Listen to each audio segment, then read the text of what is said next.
आज मी तुम्हाला तळणीचे मोदक करून दाखवणार आहे।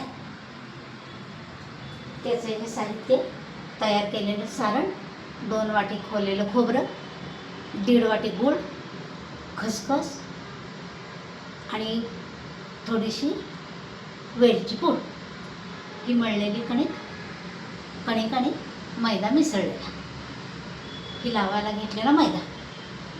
कारण कणकेचे आणि मैद्याचे मोदक असल्यामुळं जरा थोडीशी लावायला पिठी आवश्यक आहे। हे सारण अगदी बारीक गॅस करून मंद आचेवर भाजून घ्यायचं, कारण गूळ जर जास्त विरघळला तर सारण थोडं करपू शकतं, म्हणून मंद आचेवर सारण तयार करायचं। आता मी तुम्हाला मोदक लाटून दाखवतो।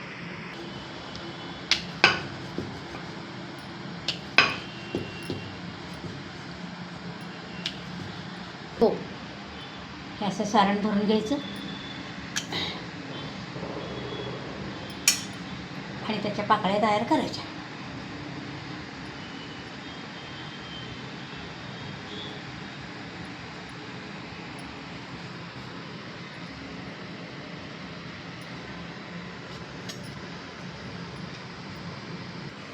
ही पारी लाटताना जास्त पातळ लाटायची नाही, जास्त पातळ लाटली तर तेलामध्ये करपू शकते, म्हणून फार जाड नाही फार पातळ नाही, मध्यम लाटली गेली पाहिजे।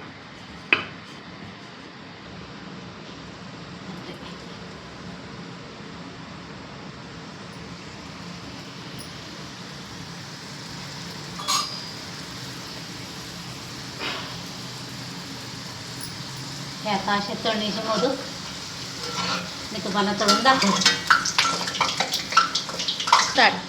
हे असे मंद आचेवर मोदक तळून घ्यायचे। गॅस जेवढा बारीक असेल तेवढे खमंग तळले जातात। जास्त गॅस मोठा केला तर पारी करपण्याची शक्यता असते। हे झाले तळणीचे तयार मोदक। तुम्हाला हा व्हिडिओ आवडला असेल तर व्हिडिओला लाईक, शेअर आणि सबस्क्राईब करा।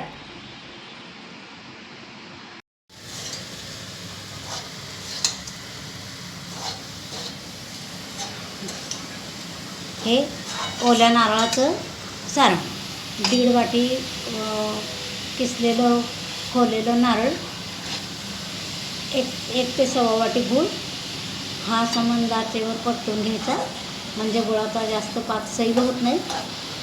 जर जास्त परतलं मोठ्या गॅसवर तर गूळ करपू शकतो।